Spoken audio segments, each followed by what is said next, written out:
Right, hey guys, how we doing? Back with another video from 6, and today we're checking out Boruto Just Leveled Up. Gotta say, I am enjoying the manga. I hadn't read the last few chapters, and I've seen everyone going crazy about something that happened in the recent one, so I've caught up, and yeah, decent. Um, let's see what 6 has to say on it, and then we can comment after the fact. But yeah, I like the direction in which it is going. So it's been a year since Boruto 2 Blue Vortex officially released, Oh wow, okay, yeah, because it's like chapter 12 or 13, isn't it, something, and it's monthly, so wow, ain't that crazy? and I'm pretty impressed with the state of the manga. I think it's had maybe one or two weaker chapters, but for the most part, it's been a really strong manga ever since the time skip happened. With the release of the latest chapter, which is 13 at the time of recording Right, this, okay, there we the go. Yeah. manga just had one of the best chapters, I think, in the entire Naruto franchise, and with it, leveled up the entire manga as well, showing us that not only is Kishimoto in his prime, he can still write like he used to. I mean, yeah, here we go. I like that we're getting like another Akatsuki. I don't like saying that, but like another group of villains to focus on because Code. I was worried it was just gonna be Code, and I'm glad it's kind of like backstepped, and it's not. He's not great, but because of Code, we got these now. Today, I want to go over Boruto's good and bad parts because it's just something that has to be talked about. The first thing I want to talk about is just Boruto himself. It Okay. was obvious from the beginning of the series that this was going to be different than Naruto. How much different remained to be seen, but Boruto obviously could not just be a repeat. The story structure seemed to be heading to, or at least leaning on, good guy Sasuke and a bad guy Naruto, Yeah, those pretty being much. Kawaki and Kawaki Boruto and Boruto. respectively. Yeah. But now we know, or at least it seems like, Kishimoto has fully committed to this idea. Boruto is not like Naruto in almost every way that matters, and I think his story is going to end the opposite of Naruto's as well. Where Naruto's story is a story that reminds you to be hopeful and that you can change fate, Boruto's story will be a sad reminder that that's not always the case. Of course, it won't be Boruto's is very much a struggle, isn't it? Like, oh my god. so simple. Kishimoto is much more creative than me, but that's just where I think the story is headed. In many ways, though, I think Boruto being the opposite of Naruto sort of makes him the extreme of Sasuke. Whereas Sasuke lost his clan to his brother, Boruto lost his entire life to his Yeah, brother and he's lost everything. switched positions with him. There is the fact that Boruto also had everything from the jump from the beginning of his life, unlike Naruto, but just like Sasuke. And I think that makes it really cool that Boruto's adoptive brother is the one to completely turn his life around. Because unlike Sasuke, whose real brother made everything go bad for him, that loss is what happened. With Boruto, adding to his family is what eventually led to that loss. Yeah, like Naruto's trust in people became Boruto's downfall. Now, that's enough narrative jibber jabber. I'm a power scaler. Rasengan Uzuhiko is just really cool. It's sick. I love the concept. Putting aside the fact that Boruto one shot Code with this ability while it was nowhere near at full power, a Rasengan that uses the force of the planet Yeah, the added rotation of to the earth. Yeah. Boruto's own Rasengan in order to do internal damage and non stop internal damage until Boruto turns it Yeah, off he is has to just switch it off. cool. That's crazy. Keep in Yeah. mind, this is a jutsu, like I said, that's supposed to be doing internal damage. And when Boruto charged it up, not even to the max, he blew Hidari apart with it. Uzuhiko also ties into another really cool plot point that I'm going to bring up later when I start talking about Kashin Koji and his new ability to see the future. Possible futures, and then uses the information from the possible futures to decide what he does But next. the end of it is Boruto basically shouldn't even have this ability right now. This is technically Boruto reaching into the future and getting an ability from himself that he's going to learn way later on. Now, we don't know exactly how much in the future, but given the extremely high tier nature of the jutsu, you could say this is 20, maybe even 30 years in the Yeah, future. it's meant to be As something he's not meant to Boruto, have yet. unlike Yeah. Naruto, is unknown to use the shadow clone technique in order to boost his training. And even if he could, Boruto has been shown to make like four clones at once. And given his relation to Sasuke and how much he fights like Sasuke now, I think it's highly unlikely that he was using the shadow clone training method. This is also Boruto without his karma mark, and that's another really important thing in this manga. Boruto cannot use his karma anymore. This reason has yet to be revealed, but I'm throwing it in the pile with things to look forward to. Yeah, Because we have no idea why Boruto can't access his karma, but Kashin Koji says he's going to lose control.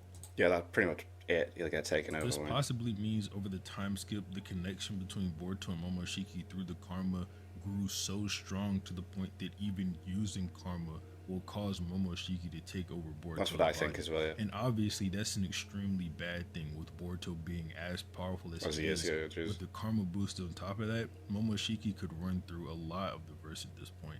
This is somewhat ironic because Momoshiki is the reason that Kawaki wants to kill Boruto in the first place. It's the reason that Kawaki and Boruto ended up switching lives, and now Boruto can't even use his karma power the same way Code can use his and Kawaki can use his karma power. So you could consider the karma mark something like Boruto's curse mark, going back to Boruto and Sasuke somewhat being I suppose you could parallels to actually, one yeah, another. that's a comparison. Then, speaking of Kawaki, I want to touch on what I believe to be his inevitable downfall. Now, I'm not talking about in a power scaling sense. I don't really care if Kawaki's a fraud or not that strong. I'm talking about Kawaki's downfall both socially and mentally. Where Boruto is the extreme of Sasuke and opposite of Naruto, Kawaki is the extreme of Naruto. Both Naruto and Kawaki worked their way up the social ladder, but Kawaki did it under false pretenses. Yeah, and the truth. I'm intrigued to see how the truth gets revealed in this, man, and how people are going to react and stuff. It's like, it's crazy. By switching the lives of him and Boruto. We've already seen people figure their way around omnipotence with people like Shikamaru, Amato, and Kashin Koji. Even if the jutsu does suppress the doubts eventually, depending on the time frame, it might not matter. They could all band against Kawaki. And his downfall mentally might come before that from his lack of ability. He's put in a situation once again where he's pretty powerless. Code, Boruto, Ada, Damon, and all the new Jubi people, everyone is stronger than Kawaki now, Yeah. even with the sacrifice he made to get his karma back. And that was an extremely big deal for him. Kawaki hated his karma. He doesn't have Kashin Koji on his side to help him like Boruto did, where he can essentially train like he would in the future.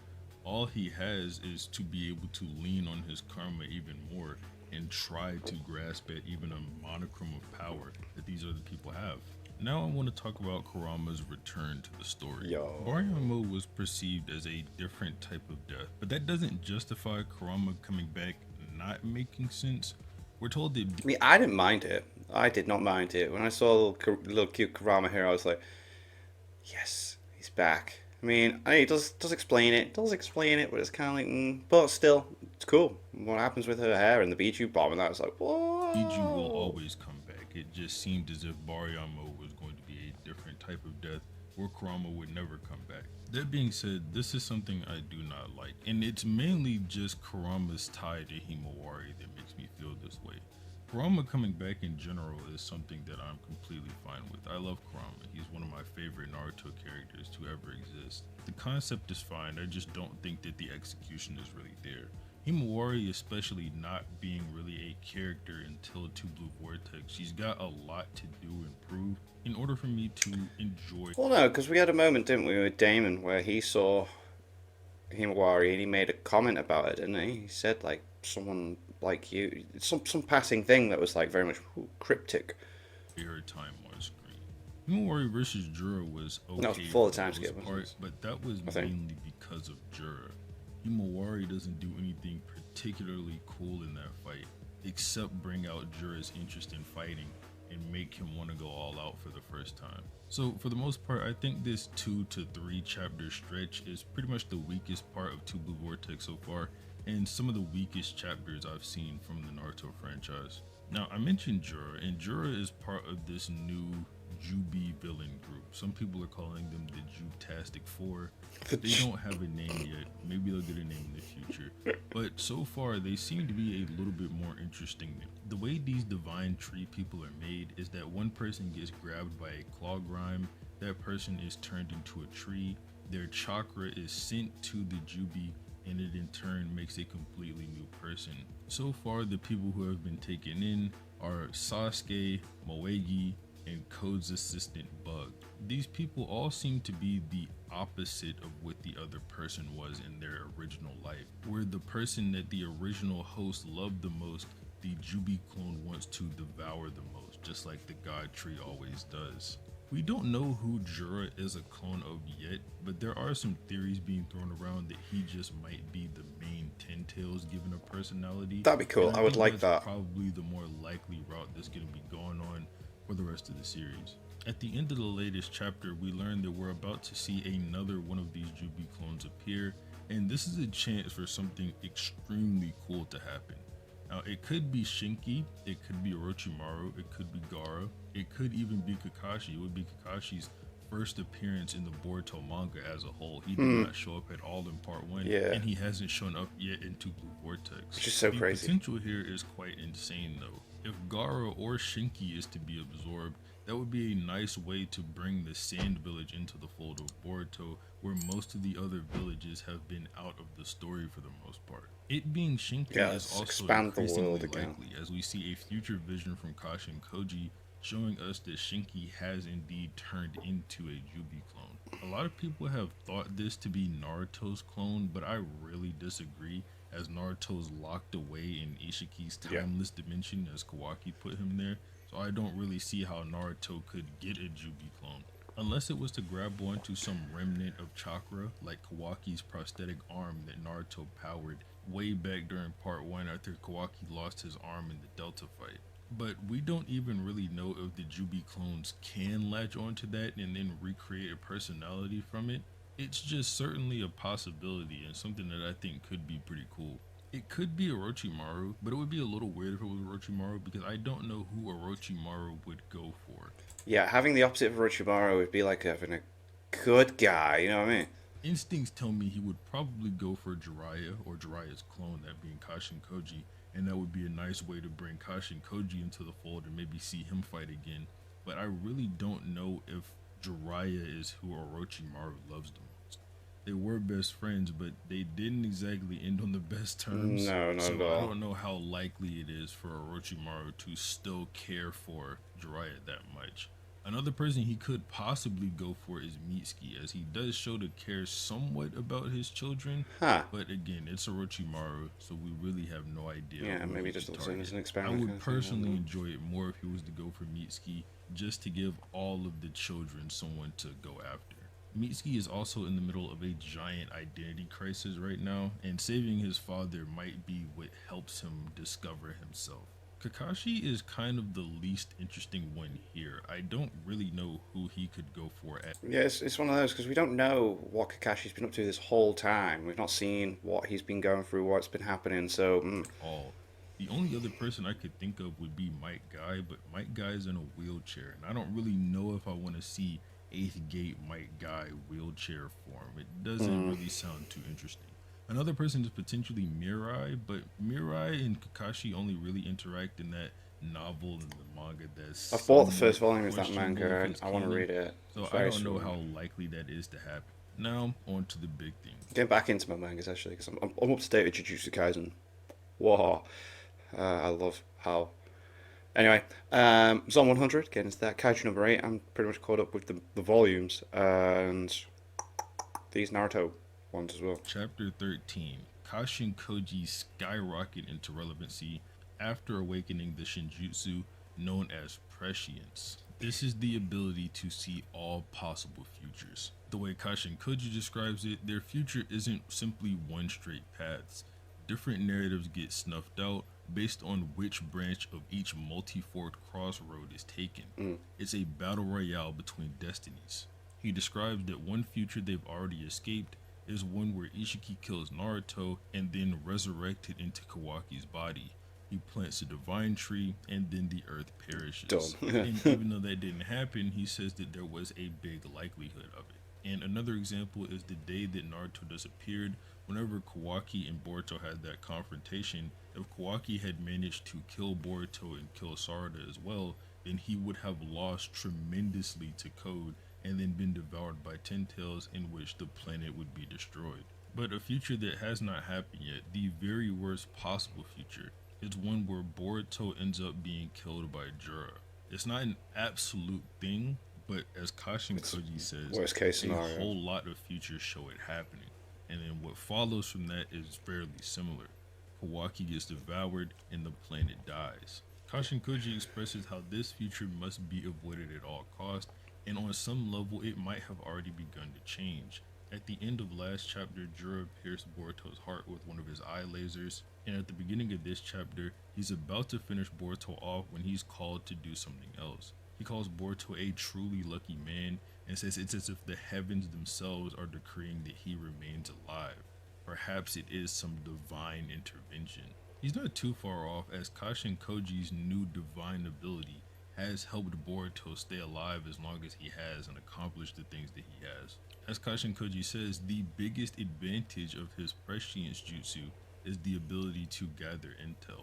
He claims to know how to get Sasuke out of his tree. Yeah, I mean, yeah, it's cool. Like seeing all these different possible futures, you're obviously gonna learn certain things that you already didn't know. Obviously, 'cause it's in the freaking future, and then like, well, how did they do that? Oh, okay, I know how to do that now, so I know either how to stop it, or we can keep doing it, or I could do that.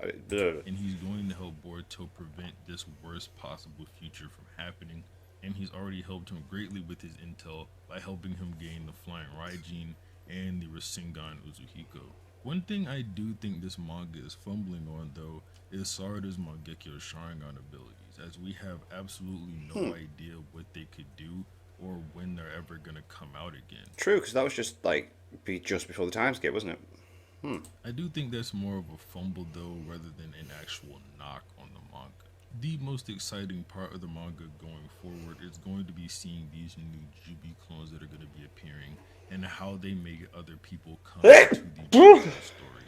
Naruto Shippuden did a good job letting us know that this conflict is not only about the Leaf Village. The Leaf Village is not the only shinobi village in the world, and Boruto, for the most part, has excluded the other shinobi villages, and I'd like to see them come back into the fold. If the Jubis happen to get a hold of people from other villages, that's literally the perfect way to do that, but we'll have to see what happens. Sweet, cool, nice little discussion on the Boruto manga. Because like I said, I'm liking it. I am liking it. I think a lot more interesting things are on the way.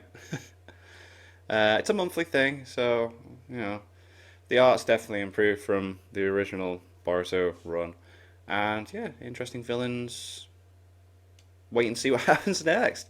Thank you to my patrons. If you want to have your name at the end of every video, I want to be able to watch Patreon only reactions, such as the original Dragon Ball series. Link in the description to the Patreon page. $1 a month as well as help or support the channel. Greatly appreciate that. Thank you all for watching. What do you guys think of that? What do you guys think of this? Click like, subscribe if you haven't already. Comments down below. Let me know what I should watch and discuss in future videos. And I'll see you guys, all you guys, next time.